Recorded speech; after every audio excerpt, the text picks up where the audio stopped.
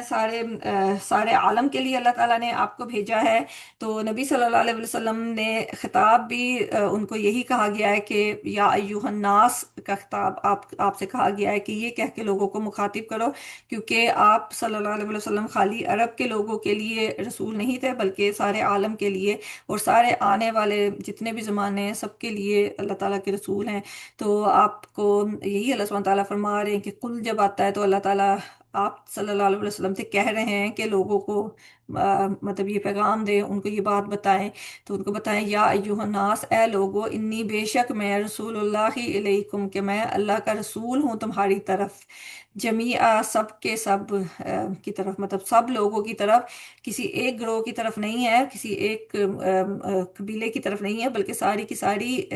عالم کی طرف آپ صلی اللہ علیہ وسلم اللہ کے رسول ہیں۔ اور اس اللہ کی آگے سے تعریف بیان کی ہے کہ اللہ زی وہی ہے، لہو ملک السماوات والارض جس کے لیے بادشاہت ہے آسمانوں کی اور زمین کی، کہ نبی صلی اللہ علیہ وسلم جو ہیں وہ اس اللہ کی طرف سے رسول ہیں جس کی بادشاہت ہے آسمانوں میں اور زمین میں، اور لا الہ الا ہو نہیں کوئی الہ برحق مگر وہی، یحیی و یمیت وہ زندہ کرتا ہے اور وہ موت دیتا ہے، کہ ہر طاقت جو ہے اللہ سبحانہ تعالیٰ کے پاس ہے۔ فآمنوا باللہ و رسولہ النبی الامی الذی یؤمن باللہ و کلماتہ کہ اس اللہ پر ایمان لے کے آؤ اور اس اللہ کے رسول پر ایمان لے کے آؤ، کہ جس کا نبی امی ہے، اور وہ جو نبی ہے وہ خود بھی اس اللہ پر ایمان لاتا ہے، کہ سب سے پہلے وہ جو نبی ہے وہ اس اللہ پر ایمان لے کے آیا ہے، تو اس کی پیروی کرتے ہوئے تم بھی اس اللہ پر ایمان لے کے آؤ، اور کلمات ہی، اور اس کے کلمات پر، کہ اس نے جو پیغام دیا ہے اس پر ایمان لے کے آؤ، اور وتبعوہ، اور اتباع کرو اس کا، لعلکم تہتدون، تاکہ تم ہدایت پا جاؤ، کہ نبی صلی اللہ علیہ وسلم بھی اس اللہ پر ایمان لے کے آئے ہیں، تو تم بھی اس اللہ پر نبی کی پیروی کرو، تو نبی کی پیروی کرتے ہوئے تم بھی اس اللہ پر ایمان لے کے آؤ۔ تو اور ساتھ یہ بھی بتایا جا رہا ہے کہ جتنے بھی جو اللہ ہے، نبی صلی اللہ علیہ وسلم اس اللہ کی ہی پیروی کرتے ہیں، کہ اس اللہ کی ہی عبادت کرتے ہیں، اس پر ہی ایمان لاتے ہیں۔ تو اس میں یہ ہے کہ جو پھر دین میں بہت زیادہ غلو کر لیتے ہیں، کہ جیسے جو کہ عیسائی ہیں، انہوں نے بہت زیادہ غلو کر لیا ہے اپنے دین میں، کہ جو نبی تھا، رسول تھے عیسیٰ علیہ السلام، ان کو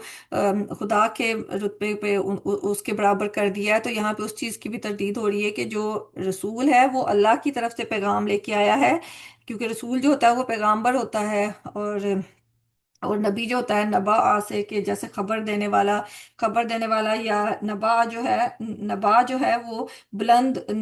نبوہ جو ہے وہ بلند اور اونچی چیز کو بھی کہتے ہیں، تو مطلب نبی جو ہوتا ہے اس کا بہت اونچا مقام ہوتا ہے، کہ وہ عام لوگوں سے بہت اونچے درجے کا ہوتا ہے، اور نبا جو ہوتا ہے وہ خبر ہوتی ہے، کہ وہ بہت بڑی خبر بھی لے کے آتا ہے، کہ کامیابی کی خبر بھی لے کے آتا ہے۔ تو وہی کہا جا رہا ہے کہ وہ جو نبی صلی اللہ علیہ وسلم ہے وہ اللہ کے رسول اور نبی ہیں، اور آپ بھی پہلے اللہ پر ایمان لے کے آئے ہیں، کہ مطلب اہ، اگر ہمیں ایمان لانے کا کہہ رہے ہیں تو آپ پہلے وہ خود ایمان لے کے آئے ہیں اللہ پر اور اس کے کلمات پر، تو ہم بھی ان کی پیروی میں اللہ پر اور اس پر اللہ پر اور اللہ کے کلمات پر ایمان لے کے آئیں، تاکہ ہم کامیاب ہو سکیں اور ہدایت پا سکیں۔ اور یہ کہ ہر چیز کا مالک اللہ تعالیٰ ہی ہے، کہ ساری بادشاہت، سارا اختیار اللہ تعالیٰ کے پاس ہی ہے، زندگی دینا، موت دینا، ہر چیز اللہ سبحانہ تعالیٰ کے اختیار میں ہے، اور اور کسی کو اللہ تعالیٰ نے اس اختیار میں شامل نہیں کیا ہوا ہے، کہ جب انسان کسی بھی ہستی کے بارے میں غلو کرنے لگ جاتا ہے تو اس کے ساتھ ایسی ایسی چیزیں وابستہ کر دیتا ہے جو کہ ان کے اندر نہیں ہوتی ہے۔ تو اصل عدل کا تقاضا یہی ہوتا ہے کہ جس کا جو مقام ہے اس کو وہیں پہ رکھا جائے، کہ نبی صلی اللہ علیہ وسلم کا بھی جو مقام ہے ہمیں ان کو وہیں پہ رکھ کے ان کی اطاعت اور ان کی عزت، ان کی ازا روح اور نصا روح کرنی ہے، ان کو اس مقام سے اوپر نہیں اٹھانا ہے، کہ جو اللہ کا مقام ہے اس کے برابر ان کو نہیں لے کے جانا ہے، کیونکہ آپ صلی اللہ علیہ وسلم نے بھی ہر موقع پہ یہی کہا ہے کہ میں تو اللہ کا رسول ہوں، اور نبی صلی اللہ علیہ وسلم کے پاس بھی وہی علم تھا جو اللہ سبحانہ تعالیٰ نے انہیں دیا ہے، کہ ان کے پاس بھی اتنی ہی صلاحیت تھی جتنی اللہ سبحانہ تعالیٰ نے انہیں دی ہے۔ تو کیونکہ ساری کی سارا اختیار، ساری کی ساری صلاحیت، ساری کی سارے علم اللہ سبحانہ تعالیٰ کے پاس ہی ہے، تو کسی بھی انسان کے پاس اس لیول کا علم نہیں ہو سکتا۔ تو اس لیے ہمیں بھی اپنی دعاؤں کا بھی جائزہ لینا چاہیے، کہ کیونکہ اکثر ہمارے جو دین سے دوری کی وجہ سے ہم ایسی باتیں، ایسے کلمات منہ سے ادا کرنے لگ جاتے ہیں کہ جیسے نبی صلی اللہ علیہ وسلم سے دعائیں مانگنا شروع کر دیتے ہیں، ان کے وسیلے سے دعا کر سکتے ہیں، لیکن ان سے کسی چیز کی دعا کرنا وہ غلط چیز ہے۔ دعا جو ہے وہ ہمیشہ اللہ سبحانہ تعالیٰ سے ہی کرنی چاہیے، اللہ سبحانہ تعالیٰ سے ہی مانگنا چاہیے، اور نبی صلی اللہ علیہ وسلم نے بھی یہی کیا تھا، اور انہوں نے ہمیں بھی یہی سکھایا ہے۔ تو اگر ہم صحیح معنوں میں ان کی پیروی کریں تو ہم بہت سے شرکیہ کاموں سے بھی بچ سکتے ہیں، اور یہی پھر ہدایت کا راستہ ہے، اور اسی لیے کہا جا رہا ہے کہ جب ہم ان کی پیروی کریں گے تو ہم ہدایت پا جائیں گے۔ تو اللہ تعالیٰ ہمیں سمجھنے کی اور عمل کرنے کی توفیق عطا فرمائے۔ وَمِن قومی موسیٰ، اور موسیٰ علیہ السلام کی قوم میں سے، امتن ایک گروہ تھا، یہدون بالحق کی، وہ رہنمائی کرتے تھے ساتھ حق کے، وبہ یعدلون، اور وہ ساتھ اسی کے وہ عدل کرتے تھے۔ کہ پیچھے ہم موسیٰ علیہ السلام کی قوم کی بہت نافرمانیوں کے بارے میں ہی پڑھ چکے ہیں، کہ ان کی اکثریت جو ہے نافرمانوں پر مشتمل تھی، لیکن آپ کے پیروکاروں میں بہت سے حق پرست اور انصاف پسند لوگ بھی تھے۔ تو یہ قرآن کا عدل ہے کہ اللہ سبحانہ وتعالیٰ جہاں ان کے سرکشوں کے بارے میں، ان کی نافرمانیوں کے بارے میں بات کرتے ہیں، تو وہاں پہ یہ بھی بتایا جاتا ہے کہ ان میں اچھے لوگ بھی تھے، کہ ان میں نیک لوگ بھی تھے، حق پرست اور انصاف پسند لوگ بھی تھے، کہ وہ دین کی طرف رہنمائی بھی کرتے تھے حق کے ساتھ، اور وہ عدل بھی کرتے تھے، کہ ہر معاشرہ، اور اسی وجہ سے ان کو مطلب چنا بھی گیا تھا کہ اگر سارے لوگ ہی خراب ہوتے تو پھر ظاہر ہے اتنے بڑے اتنے عظیم مشن کے لیے ان کو نہیں چنا جانا تھا، کہ ان کے اندر بہت سے اچھے لوگ بھی تھے، بہت سے نیک اور بہت سے عدل کرنے والے لوگ بھی تھے، تو ان کی وجہ سے ہی ان کو چنا گیا تھا، اور وہ جو ہے بالکل حق کا ساتھ دیتے تھے اور وہ عدل کرتے تھے۔ وَقَطَعْنَاهُمُ اثْنَتَا عَشْرَةَ، اور الگ الگ کر دیا ہم نے انہیں 12 اسباطن قبیلوں میں، امامہ جماعتیں بنا کر کے۔ یعقوب علیہ السلام کی جو اولاد تھی، آپ کے 12 بیٹے تھے، اور انہی سے آپ کی نسل چلی ہے، تو بنی اسرائیل کے جو قبیلے تھے وہ بھی آپ کے بیٹوں کے سے ہی چلے تھے، تو اس لیے ان کے 12 قبیلے تھے، اور ہر قبیلہ جو ہے وہ ایک ایک جماعت بن گئی تھی، تو اللہ تعالیٰ نے ان کو 12 جو ہے وہ جماعتیں بنا دیا تھا۔ اسباط جو ہوتے ہیں، اسباط جو ہے وہ سبتہ کی جمع ہے، اور اس کے لغوی معنی جو ہیں وہ بڑھنے اور پھیلنے کے ہیں، تو اسی مفہوم میں ہے کہ جیسے ان کے ایک باپ کی اولاد اور ان کی مختلف شاخیں، کہ ان کے لائک پوتے اور آگے اولاد جو ہے، اس سے مراد ہے اسباط ہے، کیونکہ جہاں بھی یعقوب علیہ السلام کا ذکر آتا ہے تو اس کے ساتھ اسباط یعقوب کا ذکر آتا ہے، تو وہ ان کی جو اولادوں کی اولاد ہے، جو کہ پورے پورے قبیلے بن گئے تھے، کہ مطلب ان میں اللہ تعالیٰ نے اتنی برکت ڈالی تھی، اتنا ان کو بڑھایا تھا کہ وہ بہت زیادہ بڑے پھولے تھے اور بڑے قبیلے بن گئے تھے۔ تو یہاں پہ اسی لیے 12 اسباطہ کا ذکر آ رہا ہے، کہ ان کو اللہ تعالیٰ نے 12 قبیلوں میں تقسیم کر دیا تھا، ان کی 12 جماعتیں بن گئی تھیں۔ وَأَوْحَيْنَا، اور وحی کی ہم نے، اِلَى موسیٰ، طرف موسیٰ علیہ السلام کے، اِذِ اسْتَسْقَاهُ، جب پانی مانگا اس سے، قومہ، اس کی قوم نے، أَنِ اضْرِب بِعَصَاكَ الْحَجَرَ، کہ مار عصا اپنا پتھر پر، فانبجست، پس پھوٹ نکلے، منہ اس سے، اثنتا عشرۃ عینا، اس میں سے 12 چشمے، قد تحقیق، عالمہ کل اناس مشربہم، تحقیق جان لیا ہر گروہ نے گھاٹ اپنا، کہ جب وہ ہجرت کر کے گئے ہیں تو ظاہر ہے ان کو ایک صحرا میں گئے تھے، جو تی کا علاقہ تھا، وہاں پہ گئے، تو وہاں پہ ان کو پانی کی بھی تنگی تھی، اور مطلب کھانے پینے کا بھی تنگی تھی، تو اللہ تعالیٰ نے ان کو ان کی ان کے مطلب جب موسیٰ علیہ السلام سے انہوں نے پانی مانگا ہے، تو ان کو موسیٰ علیہ السلام کو اللہ تعالیٰ نے وحی کی ہے کہ اپنا جو عصا ہے اس کو ایک پتھر پر مارو، تو جب آپ نے پتھر پہ مارا ہے تو فم بجسد، پس پھوٹ نکلے اس سے 12 چشمے، کہ سورہ بقرہ میں بھی ہم یہ سارا تذکرہ پڑھ چکے ہیں، کہ کیسے ہجرت کر کے جب گئے تھے تو انہوں نے پانی مانگا ہے، تو اللہ تعالیٰ نے ایسے ان کا پانی کا انتظام کیا ہے کہ کوئی ایک چشمہ نہیں، کیونکہ وہ 12 قبیلے تھے اور بہت زیادہ مطلب لوگ تھے اور بڑے قبیلے تھے، تو اگر ایک چشمہ ہوتا تو وہاں پہ پانی کی لڑائی پڑی رہنی تھی، اور کیونکہ ان کو بہت بڑے مشن کے لیے اللہ تعالیٰ نے چنا تھا، تو ان کو ان ساری فکروں سے اللہ تعالیٰ نے آزاد کیا تھا، کہ ان کو نہ تو خوراک کی کوئی فکر ان پہ ڈالی، کہ ان کو کھانا بھی فراہم کیا ہے، اور ان کو پانی بھی مطلب 12 چشمے ان کے لیے پھوٹ پڑے ہیں پتھر سے، تاکہ ہر قبیلہ جو ہے، کہ کیونکہ وہ 12 قبیلے تھے تو انہیں پتہ چل گیا ہر قبیلے نے اپنا اپنا ایک مقرر کر لیا ہے، اور تاکہ ان میں لڑائیاں جو ہیں وہ نہ ہوں، اور ان کا دھیان جو ہے مطلب وہ فوکسڈ ہو، کیونکہ جب انسان کا دھیان ایسے بنیادی جو ضرورت کی چیزیں ان میں پڑا رہے تو وہ کوئی بڑے مقصد کے لیے وہ کام نہیں کر سکتا، تو اللہ تعالیٰ نے اس لیے سارے ان کی جو بنیادی ضرورت کی چیزیں تھیں وہ انہیں فراہم کی ہیں، تاکہ ان کو جو بڑا مقصد اللہ تعالیٰ دینے والے تھے، کہ جس کے لیے ان کو چنا تھا، اس پہ وہ اچھے طریقے سے فوکس کر سکیں اور کام کر سکیں۔ وزللنا اور سایہ کیا ہم نے علیہم الغمامہ ان پر بادلوں کا، وانزلنا اور نازل کیا ہم نے علیہم المنّ والسلویٰ ان پر من اور سلوہ۔ کلو من طیباتی کھاؤ پاکیزہ چیزوں میں سے، ما رزقناکم جو عطا کی ہم نے تمہیں، وما اور نہیں ظلمونا انہوں نے ظلم کیا ہم پر، ولیکن اور لیکن کانو تھے وہ، انفسہم اپنی ہی جانوں پر، یظلمون وہ ظلم کرتے۔ تو اللہ تعالیٰ نے وہی ہے کہ ان کو ہر جو ضرورت کی چیز تھی وہ فراہم کی ہے، کہ وہاں پہ کھانے پینے کا، کیونکہ صحرا تھا تو وہاں پہ کھانے پینے کا مسئلہ تھا، تو اللہ تعالیٰ نے ان کو خوراک بھی اوپر سے آسمان سے بھیجی ہے، کہ من اور سلوہ۔ من جو ہے وہ اصل اصل معنی من جو ہے وہ فضل اور احسان کے ہیں، کہ لفظی معنی جو ہے من کا وہ فضل اور احسان ہے، کیونکہ یہ جو اس سے وہ خاص غذا مراد ہے نا، جو بنی اسرائیل کو صحرا سینا میں خاص اپنے فضل سے اللہ تعالیٰ نے دی تھی، کہ نہ تو ان کو کوئی ہل چلانا پڑا تھا، نہ ان کو کوئی مطلب بیج بونا پڑا تھا، نہ کوئی پانی دینے کی، ظاہر ہے جیسے اناج اگایا جاتا ہے اس کی بہت سی مشقتیں ہوتی ہیں، کہ بہت آپ کو ٹائم بھی دینا پڑتا ہے، بہت محنت بھی کرنی پڑتی ہے، پھر جا کے آپ کو وہ خوراک ملتی ہے۔ تو ان کو اس سارے مشکل سے، مشقت سے اللہ تعالیٰ نے بچا کے ایک طرح سے ان کے اوپر احسان کیا تھا، تو اس لیے اس کو جو گندم کی قسم کا ان کو ایک چیز ملتی تھی، دانے ملتے تھے، تو اس کو من اسی لیے کہا جاتا ہے کہ وہ ایک طرح سے اللہ تعالیٰ کا فضل اور احسان تھا ان کے اوپر۔ تو یہ جو تھا یہ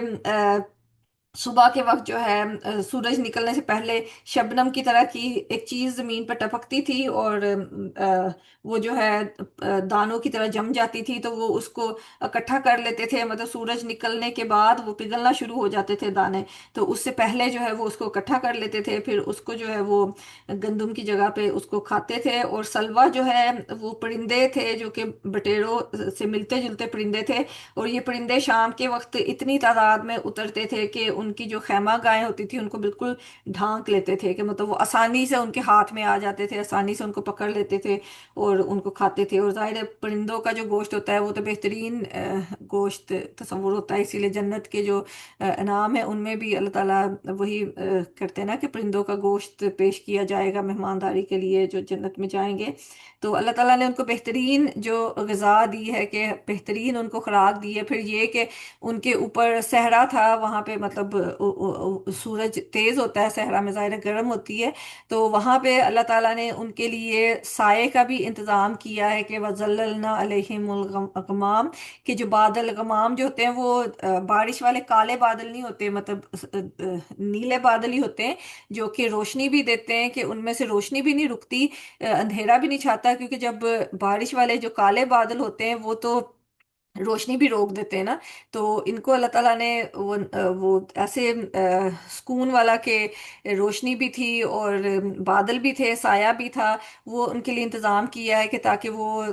آرام سے مطلب وہاں پہ زندگی گزار سکیں، اور ان کو کوئی کھانے پینے کی بھی ٹینشن نہیں ہے، کہ ان کو کھانا بھی صبح کو جو ہے سورج نکلنے سے پہلے من جو ہے وہ ان کے اوپر اترتا تھا، اور شام کو جو ہے وہ سلوا جو پرندے ہیں وہ آتے تھے، تو وہ مطلب آرام سے پھر ان کو یہی کہا جا رہا ہے نا، کہ کلو کہ تم کھاؤ من طیباتی جو پاکیزہ چیزوں میں سے، ما رزقناکم جو عطا کی ہیں ہم نے تمہیں۔ تو اللہ تعالیٰ نے تو ان کے اوپر اتنا انعام کیا تھا کہ وہ مطلب اللہ تعالیٰ کے شکر گزار ہوں، کیونکہ جب اتنی نعمتیں ملیں تو یہی ایکسپیکٹیشن ہوتی ہے نا، کہ انسان شکر کرے گا، اور جو کام انہیں کہا ہے وہ شکر گزاری سے کرے گا، لیکن اس کے بجائے انہوں نے ناشکری ہی کی ہے، تو اسی لیے اللہ تعالیٰ کہہ رہے ہیں کہ ان کی جو ناشکری کی ہے اس سے انہوں نے اللہ تعالیٰ کا تو کچھ نہیں بگاڑا ہے، وما ظلمونا اور نہیں انہوں نے ظلم کیا ہم پر، ولیکن اور لیکن کانو تھے وہ انفسہم یظلمون، کہ وہ اپنی ہی جانوں پر ظلم کرتے تھے، کہ ان کی ناشکری جو تھی اس سے اللہ تعالیٰ کا تو وہ کچھ نہیں بگاڑ سکتے تھے، لیکن انہوں نے اپنا نقصان کیا ہے، کیونکہ اللہ تعالیٰ کے احسان نہ مان کے انسان جو ہے اللہ تعالیٰ کی رحمت سے دور ہو جاتا ہے، اور اس کا اپنا ہی نقصان ہوتا ہے، کہ کیونکہ ایک حدیث قدسی کا بھی مفہوم ہے کہ اے میرے بندو، اگر تمہارے اولین بھی اور آخرین بھی، انسان بھی اور جن بھی، سب کے سب اتنے متقی ہو جائیں جتنا کہ تم میں کوئی بڑے سے بڑا متقی ہو سکتا ہے، تب بھی میری سلطنت اور میرے کارخانہ قدرت میں کوئی اضافہ نہیں ہوگا، اور اگر تمہارے اولین اور آخرین اور انس و جن سب کے سب ایسے ہو جائیں جیسے کہ تم میں کوئی زیادہ سے زیادہ سرکش و نافرمان ہو سکتا ہے، تب بھی میری سلطنت میں کوئی کمی نہیں آئے گی۔ کہ اللہ تعالیٰ کو تو ہماری عبادت کی، ہماری شکر گزاری کی کسی چیز کی ضرورت نہیں ہے۔ اللہ تعالیٰ اگر ہم یہ کرتے ہیں تو ہم اپنے لیے ہی کرتے ہیں، ہمیں اس چیز کی ضرورت ہے کہ ہم اللہ تعالیٰ کے شکر گزار ہوں، فرما بردار ہوں، تاکہ اللہ تعالیٰ کی رحمت کے مستحق ہو سکیں۔ باقی اللہ تعالیٰ کا کاروبار، اللہ تعالیٰ کی سلطنت تو ہمارے بغیر بھی اسی طرح سے چلتی رہے گی۔ اللہ تعالیٰ کی تو قدرت، کارخانے قدرت میں کوئی کمی یا اضافہ نہیں ہوگا ہماری کسی بھی کام سے، ہماری کسی بھی نیکی سے یا برائی سے۔ تو